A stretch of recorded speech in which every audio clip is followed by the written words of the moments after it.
Daulatpur. Report फकीर हक नवाज कलंदर। कराची से जैकबाबाद जाते हुए पाकिस्तान सुन्नी तहरीक के सरबराह सरवत एजाज कादरी का दौलतपुर में पुरतपाक इस्तकबाल। फूलों की पत्तियां निछावर की गई। कारकुनों की जानिब से सुन्नी तहरीक जिंदाबाद के फल्क शगाफ नारे। तफसीलात के मुताबिक पाकिस्तान सुन्नी तहरीक के सरबराह इंजीनियर सरवत एजाज कादरी और पाकिस्तान सुन्नी तहरीक सिंध के सूबाई सदर नूर अहमद कासमी कराची से जैकबाबाद जलसे में शिरकत के लिए जाते हुए दौलतपुर पहुंच गए, जहां कौमी शाहराह बाईपास पर वाक़या राजा CNG के मुकाम पर पाकिस्तान सुन्नी तहरीक दौलतपुर के रहनुमा आदिल अतारी, फरहान अतारी और हाफिज मोहम्मद जाहिद ओठू की क़यादत में कारकुनों की बड़ी तादाद ने शानदार इस्तकबाल किया और फूलों की पत्तियां निछावर की और मोटरसाइकिल रैली की शक्ल में अपने कायद को दौलतपुर सिटी में पुरानी हबीब बैंक चौक लाया गया, जहां पाकिस्तान सुन्नी तहरीक के सरबराह इंजीनियर सरवत एजाज कादरी ने खिताब करते हुए कहा है कि दीन की दूरी की वजह से हमारा पाकिस्तान मुश्किलात का शिकार है।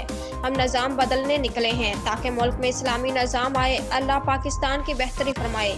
अल्लाह पाकिस्तान को दहशत गर्दों की दहशत गर्दी से बचाए और पाकिस्तान को जालिमों को जुल्म से बचाए।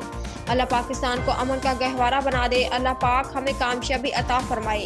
पाकिस्तान सुन्नी तहरीक के सरबराह इंजीनियर सरवत एजाज कादरी दौलतपुर से गांव देव फलील पहुंचे, जहां पाकिस्तान सुन्नी तहरीक के रहनुमा हाफिज अब्दुल गफूर हजूरी ने उनका शानदार इस्तकबाल किया।